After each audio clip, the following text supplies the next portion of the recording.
जय गुरु जी, शुक्राना गुरु जी, मेरे प्यारे गुरु पापा के चरणों में शत शत नमन और सारी संगत जी को जय गुरु जी। ओम नमः शिवाय, शिव जी सदा सहाय। ओम नमः शिवाय, गुरु जी सदा सहाय। ओम नमः शिवाय, शिव जी सदा सहाय। ओम नमः शिवाय, गुरु जी सदा सहाय। गुरु पापा, आई एम रियली सॉरी, मैं सत्संग नहीं रिकॉर्ड कर पाई शायद लास्ट कल और परसों। एंड शायद उसी का रिजल्ट है कि नेगेटिविटी मुझ पे इतनी हावी हो चुकी है। I have become so lazy, lethargic, ना मैं मेरे से कुछ काम हो रहा है, ना मैं खाना बना पा रही हूँ, और I am feeling fully loaded with negative energy.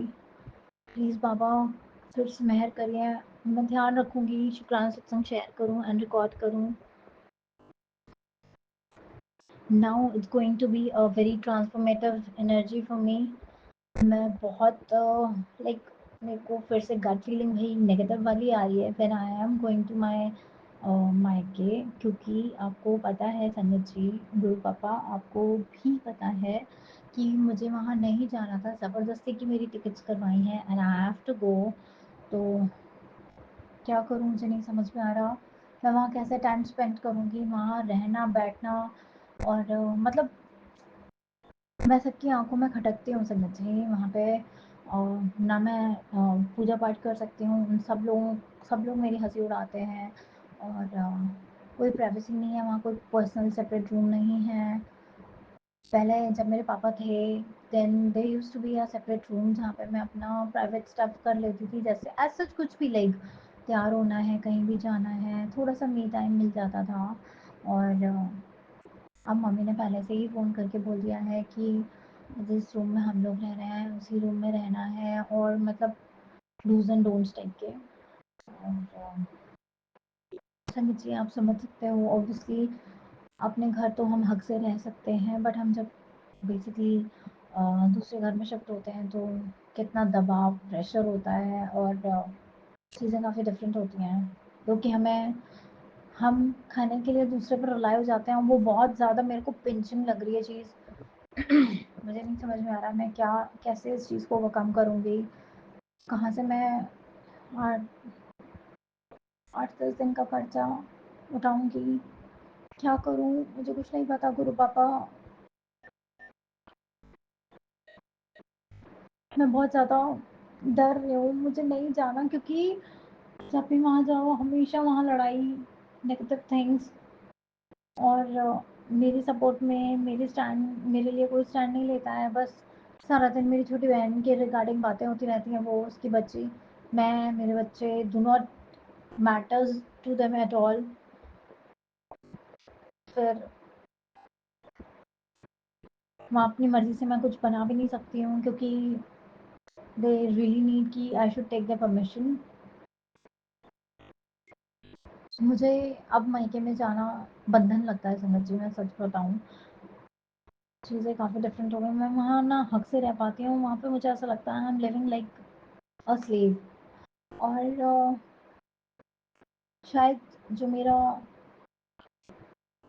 Fourth birth rate है, उसके अकॉर्डिंगली मैं जहाँ तक जानती हूँ कि ना, मैं गुरु पापा के उन भक्तों में से हूँ जो मिलजुल के तो रहता है, बट मैं थोड़ा सा इंट्रोवर्ट हूँ। I do not want to be indulge in public, और थोड़ा मुझे अजीब लगता है, पता नहीं क्यों मेरा नेचर ऐसा हो गया है। क्योंकि संगत जी मेरे साथ जो बिहेवियर होता है मेरे हस्बैंड के थ्रू, उनका उन्होंने मुझे इतना डिप्रेस्ड कर दिया है और इतना मेरे को लोनली कर दिया है।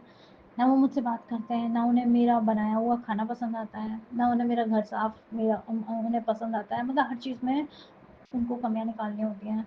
तो बस गुरु पापा का ये शुक्राना है कि जिस हिसाब से प्यार से मैं यहाँ रह रही थी, जितनी भी परिस्थिति क्यों ना अगेंस्ट हो, पर बाबा का हाथ बना हुआ था सर पे, और मैं जैसे तैसे करके बस सर उठा के अपने घर पे जी रही थी बाबा। अब उस घर में जाके आप ही को पालन पोषण करना है, कैसे क्या करना है, आपको मेरे साथ चलना होगा गुरुपिता महाराज से सही सलामत।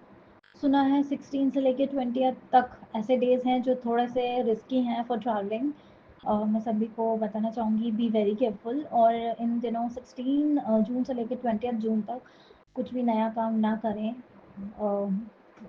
पता नहीं मुझे एंजल से ये मैसेज आया, आई एम रियली सॉरी, आप मुझे अदरवाइज मत लीजिएगा, बट मैं क्या करूँ फिर बाबा, मैं तो सॉरी संगत जी, पहले से ही रिजर्वेशन हो चुका है, वो भी 16 तारीख का।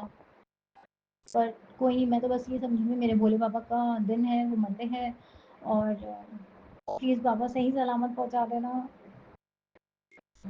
और कोशिश करिएगा मेरे हस्बैंड अंकल जो है मुझे जल्दी लेने आ जाए, क्योंकि संगत जी एक बार जब मैं अपने पियर चली जाती हूँ तो वो मुझसे लेने आना तो दूर, मुझसे फ़ोन पे बात भी नहीं करना पसंद करते हैं, neither he wants to confirm कि मैं कैसी हूँ, क्या कर रही हूँ, उन्हें कोई मतलब नहीं है।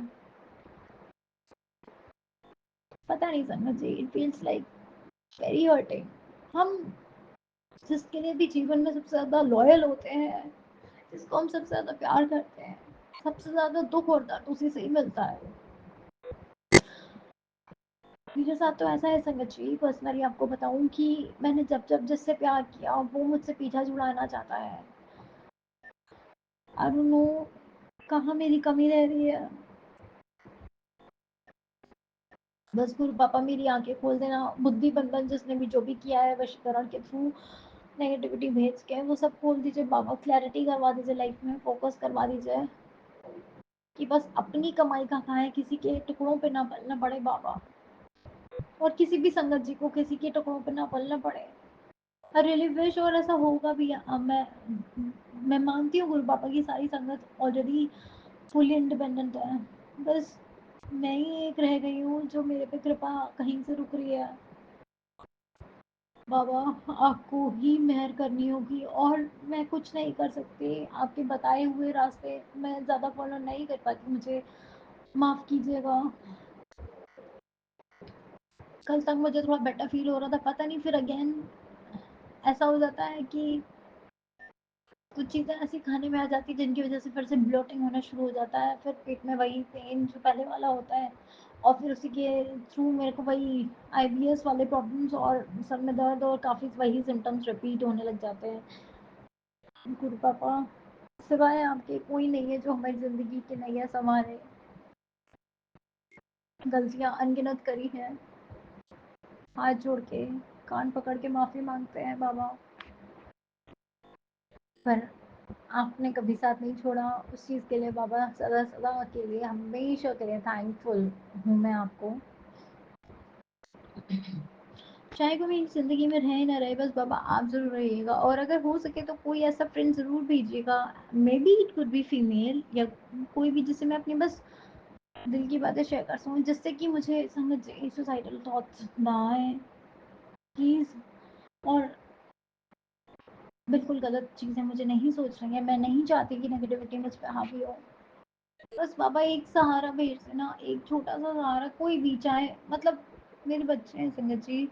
अब हो सकता है शायद आप लोग पूरे सत्संग सुन के जज करें मुझ पे कि अरे इसको तो कोई प्यार नहीं करता, तो कमियां इसमें ही होंगी। हाँ मैं मानती हूँ कमियां हर किसी में होती हैं, और परफेक्ट तो कोई होता ही नहीं है संगत जी, बट आप जानते हैं आजकल के ज़माने में बच्चे फ़ोन में इतने स्टक हो गए हैं कि वो बड़े लोगों की ना कोई बात सुनना चाहते हैं, ना कोई मॉरल एडिकेट्स लेना चाहते हैं, चाहे हम कितना चिल्ला लो। खाना ही बड़ी मुश्किलों में खाएंगे, अगर आपने खाना कुछ ऐसा बनाया है कि उन्हें नहीं पसंद है, तो अपने आप मतलब कुछ भी मैगी बना लेना, ये मतलब एवरीथिंग इज़ अगेंस्ट, और ये डिपेंड करता है कि हम कैसे पेरेंटिंग कर रहे हैं। I agree, but single parenting से तो कुछ नहीं होता ना गुरु पापा, जब हम साथ में पेरेंटिंग कर रहे हैं तो दोनों हस्बैंड वाइफ को फ़र्ज़ है ना कि एक दूसरे की रिस्पेक्ट कराते हुए, बाउंड्रीज रखते हुए बच्चों को तरीके सिखाएं कि ऐसे करना चाहिए, ऐसे नहीं करना चाहिए, कुछ डिसिप्लिन है ही नहीं।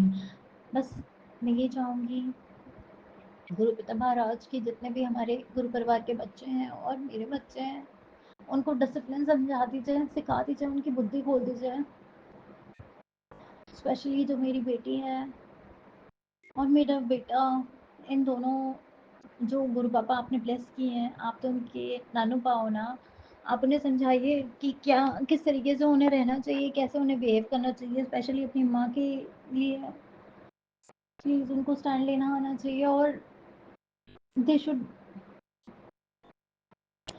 they should study also, and they should also obey their elders और नीडी वंस की हेल्प करनी चाहिए। काइंडनेस का जो एक ग्रैटिट्यूड होता है, काइंडनेस और ग्रैटिट्यूड ये दोनों जेस्चर्स मेरे बच्चों में प्लीज़ फिलअप कर दीजिए गुरु पापा। मुझे पता है जब तक आप नहीं जाएंगे, जब तक कोई भी आपकी संगत नहीं बन सकता। एंड मैं कनेक्टेड हूँ आपसे, तो मैं बस इतना चाहूँगी कि संस्कार मैं अकेले देने में सक्षम नहीं हूँ बाबा। आप बच्चों को प्लीज़ प्लीज़ प्लीज़ समझाइए और संभालिए। आपके ऊपर सरेंडर कर रही हूँ, उनकी रक्षा करिए और अच्छा इंसान बनवा दीजिए गुरु पापा। मैं नहीं चाहती कि ज़िंदगी की दौड़ में कहीं भी कोई पीछे रह जाए और हमेशा अपडेटेड एंड स्ट्रॉन्ग मेंटालिटी के साथ हम लोग आगे बढ़ें। क्योंकि सिंस थोड़ा थोड़ा मेरे को इमोशनल इम्बैलेंस कभी कभी बीच में होने लग जाता है, इसकी वजह से असर मेरी बच्चों की ज़िंदगी पे भी बहुत पड़ता है। गुरु पापा आपने भी समझाया और आपने मैसेज देकर के भी, फ्लैश करके भी ये समझाया था कि ये चीज़ें पॉसिबल हो रही हैं और बच्चों के साथ कुछ प्रॉब्लम होने का खतरा है। संगत जी मैं आपको बता नहीं सकती कि इतने हॉरिबल हॉरिबल थंबनेल्स आ रहे हैं लगातार, एक दो नहीं, पता नहीं कितने इनफाइनाइट काफ़ी दिनों से, कि बाबा बार बार समझा रहे हैं कि सत्संग सुन ले, कष्ट कट वाले सत्संग सुन ले, कष्ट कट वाले मैं सुन लेती हूँ, कोई कोई रह जाता है, बाबा माफ़ करिएगा, पर बाबा रक्षा करिएगा, प्लीज़ रक्षा करिएगा। आपकी बेटी की ज़िंदगी में ज़्यादा लोग नहीं हैं, जो भी हैं लिमिटेड हैं, बस वो प्यार से रहें, एक दूसरे के साथ रहें, एक दूसरे की केयर करके रहें। यही चाहती हूँ गुरु पापा। आपने जो दिया उसके लिए बहुत बहुत शुक्राना, और जो नहीं दिया उसके लिए भी अनंतम अनंतम शुक्राना। मुझे पूरा यकीन है कि आप जो करेंगे वो अच्छा करेंगे। बस बाबा एक छत्र छाया प्रोटेक्शन की ज़रूर ज़रूर दीजिएगा, क्योंकि इन दिनों मेरे अंदर फियर बहुत बढ़ गया है, बहुत बढ़ गया है। मुझे गेट से बाहर निकलने में भी sometimes I feel very scary, पता नहीं क्यों संगत जी। ऐसे ही एक बार मैंने यही सत्संग स्टार्टिंग में, जो मेरा फर्स्ट सत्संग था जब वो शेयर हुआ था ऑन एयर, तो उसमें एक आंटी जी ने ये बोला कि आप एक साइकियाट्रिस्ट से मिलिए। तो उस टाइम मुझे बहुत बुरा लगा कि the way she treated me, उन्होंने मुझे पब्लिक मीडिया पे इस तरीके से बोला। बट माफ़ करिएगा संगत जी और आंटी जी, अगर आप कभी मेरा ये सत्संग सुने तो, क्योंकि हो सकता है आपने मेरे भले के लिए बोला हो। सॉरी संगत जी, पर हमें नहीं पता कि कौन कैसे इंसान किस लाइफ से गो थ्रू कर रहा है। तो बस हमें कभी किसी को जज नहीं करना चाहिए। मैं आपसे फिर से हाथ जोड़ के इसी चीज़ के लिए रिक्वेस्ट करूँगी। बाकी मेरा प्यारा गुरु परिवार हमेशा सुखी रहे, प्रसन्न रहे और सब लोग संतुलित रहें, यही मैं चाहूँगी। और गुरु पापा शक्ति दीजिएगा, शक्ति दीजिएगा, निरोगी काया दीजिएगा हम सबको, और आप अपना भी ध्यान रखिएगा। तो चलिए संगत जी, आज का शुक्राना सत्संग बस यहीं तक। गुरु पापा के आदेश अनुसार फिर से एक नया शुक्राना सत्संग लेके मैं फिर से आऊँगी आप सभी के समक्ष। तब तक के लिए जय गुरु जी, शुक्राना गुरु जी।